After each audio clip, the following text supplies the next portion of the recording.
Álvaro, can you go a bit back when the first like journey for you started into American football?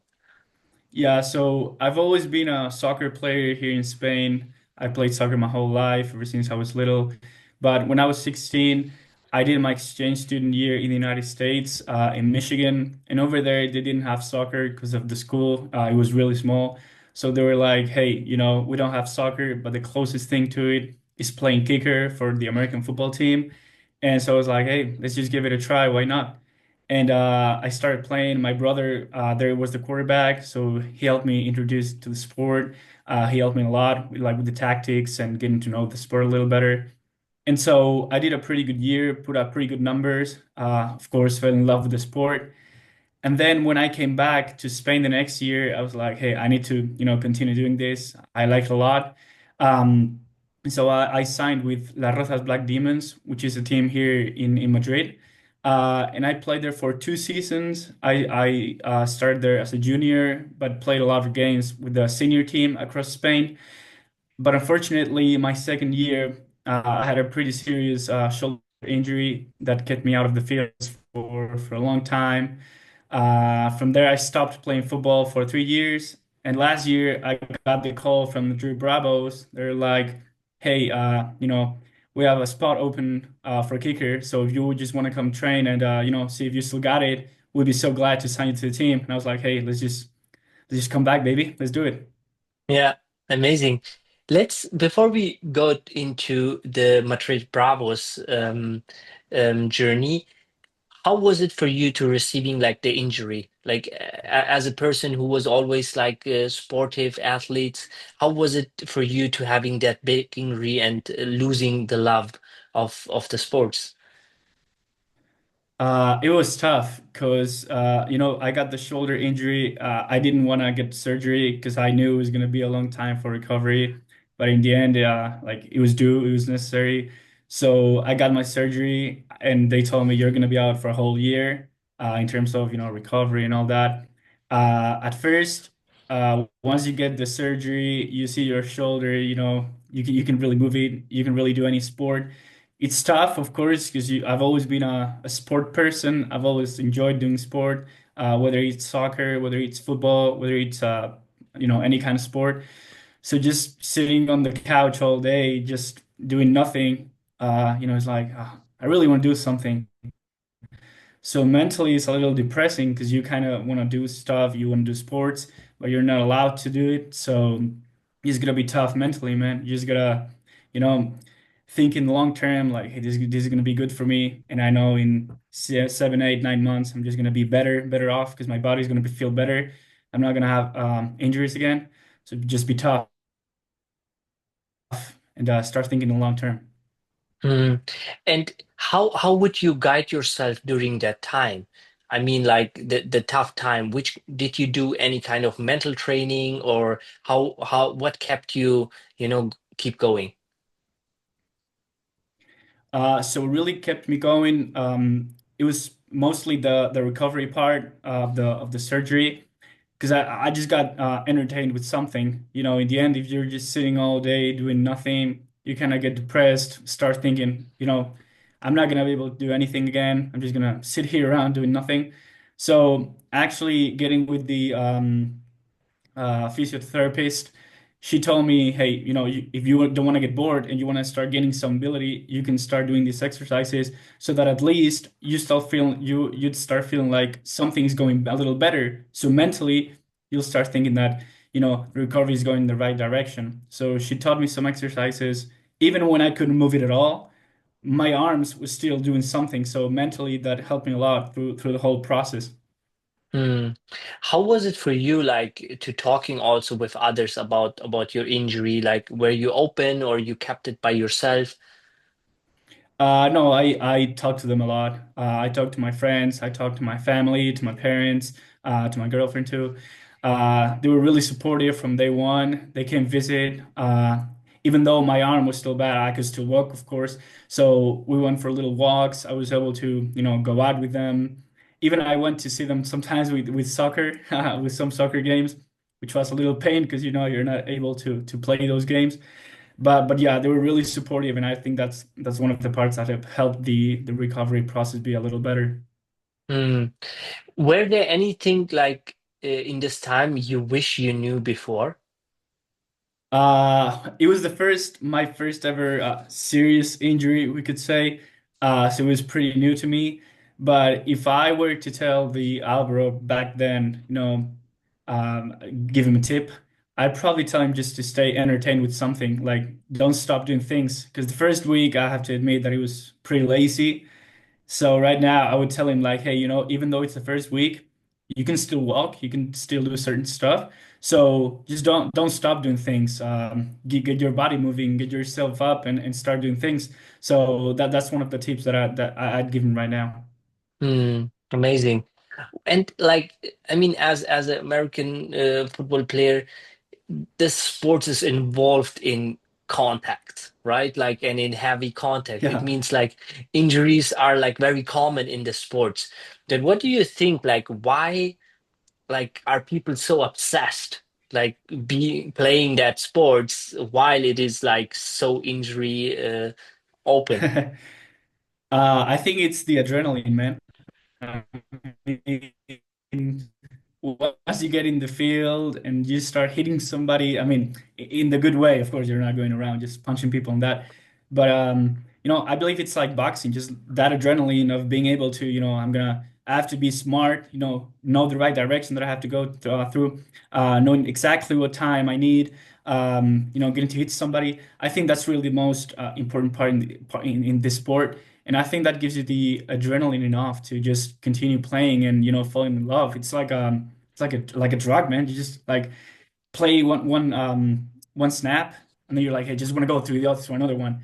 And so I think that's what keeps this game really interesting. You can get to make really good plays. You get to make really cool highlights. So I think that's the most important part of the sport. Hmm, interesting.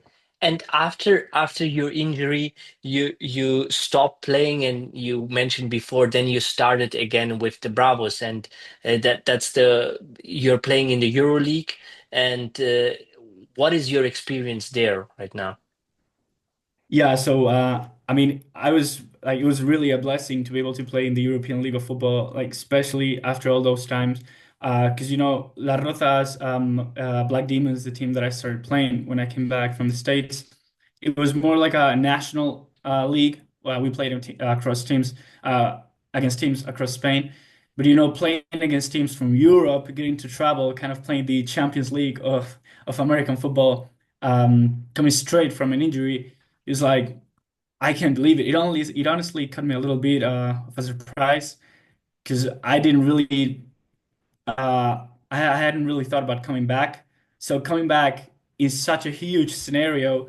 It was like a shock for me at first, but I was like, hey, you still got it. Just be strong mentally, get on the field, make some kicks. You still got it. So I'm pretty sure you're gonna make the team, and so it happened in the end. Amazing. And you mentioned like you're a kicker, like for somebody who's not into that game, what is like the role of a kicker? So it's in American football you have an offense team, you have a defense team, and you have what we call special teams. Special teams is mostly the kickers. So my job in the field is to kick the ball through the post. Have you ever seen a rugby game where Yeah. sometimes they kick through the goalposts? So Mm, my job is basically that. We have a whole operation in order to do so. We just don't kick it straight out of a tee. We actually have to snap the ball back. My holder puts it down, and then I just kick it. But yeah, that's mainly my role, is to put points through the uprights. That's it. mm. Okay, interesting. It means like you have like just few moments and you have to perform like very high pressure moments. And you train like Exactly. let's see a long time for that, and then you have like just few seconds to perform. And Exactly. how do you prepare yourself to perform like on that pressure? Uh, to me, the most important tip that they gave me and that I found out real soon in the season, early in the season, it was just stay calm, which can differ from the rest of your teammates because they're all excited, they're all pumped up, excited to get on the field because they play a lot of snaps. But when you're a kicker, when you're a special teams player, you kind of just go into the field like a maximum of 10, 12 times a game, which for a game of 3 hours is pretty slow. Like it's not even like a lot of times. So I see it, that you have very, very little margin of error because you kick like let's say 8 kicks. They expect you to make all of those 8 kicks. If you miss one, well, you should have made that, but it's all right. You miss two, wow, that's kind of bad. You miss three, it's over. Like you have Mm, very little margin of error. So to me, it's mostly about staying calm, focus on what I'm gonna do, and in the end it's more like a really automized kind of job because you just like go out there and kick it, but you have to be pretty focused. Like it's a mental game for us for kickers because you have to stay super calm but at the same time move automatically through the ball and make the kick. So stay calm is the best tip they've given me. mm. And how would you stay calm? Like, do you have any protocol for that? So I'm pretty sure Maru Sports from the Real Madrid master's degree. She helped me a lot through that, and one of the most important tips that she gave me was my breathings. Because at the very beginning, when I went to the field, I was like breathing a lot, like super anxiously, like Mm, now, Maru took me to the side one day and she's like, "Hey, if you want to stay calm, you firstly need to control your breathings. Like you're breathing just too fast. You're not thinking straight." So she taught me a lot of ways to control my breathing, ways to keep my mind focused on that. And so from that moment on, I just like whatever the team was playing, I just stood on the little corner that we have for ourselves, where I would just focus on my breathings, like, hey, stay calm, nothing's happening, just focus on you, control your breathings, and everything will be just fine. yeah, amazing. I think that that's like very powerful protocol advice because breathing is always in the moment, right? Like Yeah, you can't breathe like for the past or for the future. You always breathe in the moment, and that's where you exactly. have to be when you kick, like in the Exactly. moment. And Because Yeah, because I was gonna tell you, like, I completely agree with what you're saying. Because when it comes to the kick, it's kind of most important to like the pre-breathing to the kick than the post or the while you're doing the kick and breathe. Because you have to stay calm once you like to focus on the ball when it comes back whenever you have to kick it. Like just breathe exactly to the time, control the timings. Because then the kick is just super automatic. You just kick it. But the pre-breathing is to me is the most important one. mm, did you had any moment like so far in your career where you saw like, oh, that was only mental, and here was like my mental ability was like blocking me? Yeah. I had one training, like it was right before the first game of the season, so you can imagine the pressure. We were doing in training the kick part, the kicking part, and out of 9 kicks, I think I made like two, so I missed like seven. It was a lot, but every time I missed, I just felt so anxious, like, oh my God, like I had to make it. I was moving fast, I wasn't thinking straight, so. That time after the first game, it actually went pretty good because Maru told me, "Hey, I saw you pretty anxious over there. Just why did you do that?" I was like, I was just getting nervous because everybody was just watching me. I just felt nervous. I just felt like I was letting the team down. So she's like, "Hey, don't focus on anybody else. Just focus on you. Just focus on what you have to do. Just focus on the ball. Don't think about anybody else and don't even think about the coaches." So that tip really helped me a lot. That was the time where she helped me with my breathings. And so I think it was like essential to my game for that. Because after the first game, I played pretty good, made everything, and also got the MVP. So thanks to that Mm. tip of breathings, it translates to the field. So I think it's a very good tip. Amazing. Yeah, and also I think that like oftentimes is like the mental training kind of the foundation that you can show all your abilities. Because, for example, you can kick the ball, For sure. but if you can show it on the pressure situation, it's like almost you can't. And that's a big part. Exactly. Exactly. I've Other seen kids. Sorry for interrupt. No, no, I was no, gonna say that please. I've seen kids going into the field that can kick very, very far. They can kick very good in practice, but then once they get to the games, they just flunk every kick because they're not able to concentrate through everybody in the stands shouting or, the pressure of the moment of the game. Because when you only have 3 seconds left and the game is on you, controlling that mental part is essential to help your team winning. Because if not, you're just going to be done. Yeah. Would you also like recommend start training on the mental part early on to have like that ability? Yeah, for sure, for sure.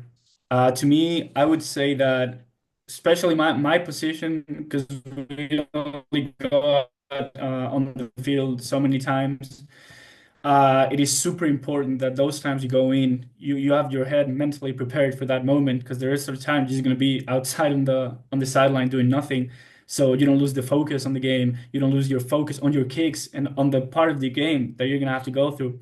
And to me, one of the parts that I've trained mentally a lot, as you said, when it comes to training your mind, it was going ahead of the game in terms of kind of like seeing the future, we could say. Like, hey, the game is like this.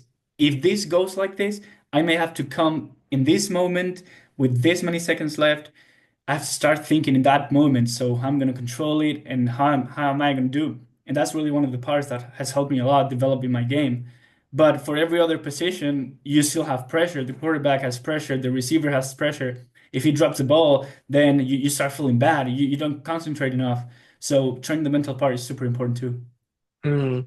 Yeah, right now what you mentioned, like this kind of seeing in the future, that's like a amazing like a protocol or strategy to use because it's like I teach always my player, it's like if you already have the solutions for the different problems they will come, you will decide much faster.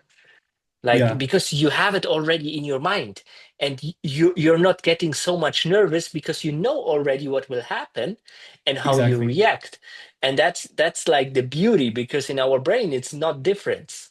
Yeah, I completely agree with that. And I think like players like soccer or basketball, where maybe you're not getting like rest as we get in American football when we're on the sideline, could be maybe a little bit harder.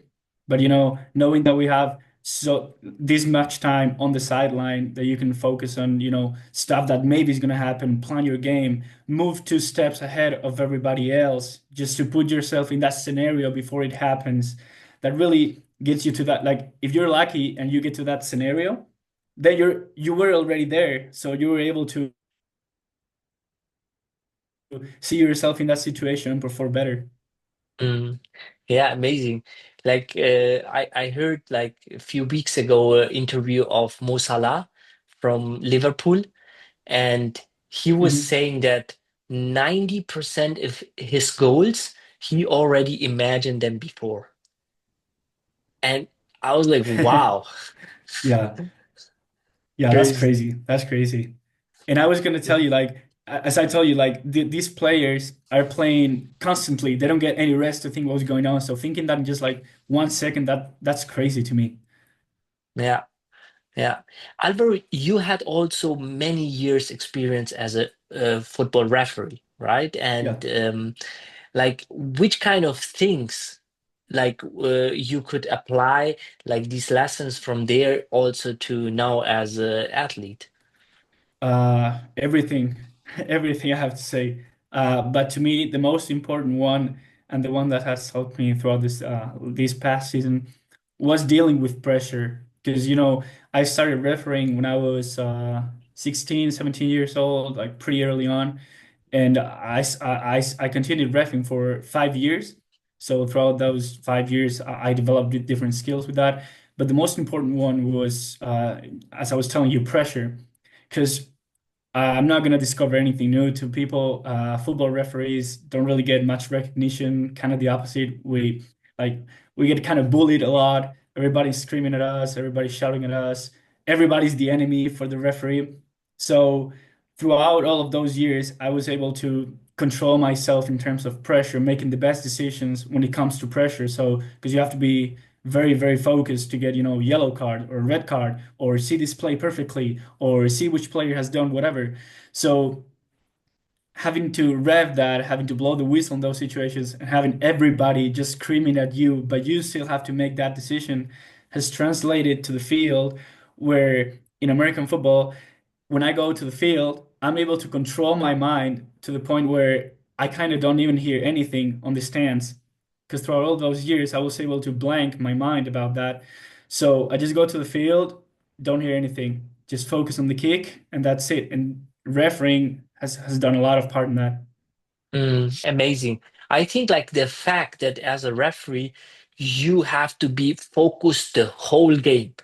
Yeah. Like you are like the only person on the field who has to focus the whole time, and that's like because every player have like some minutes they don't have the ball, they are not in action, they can Yeah. have a bit rest. But like as a referee, you are constant, like moving with the ball.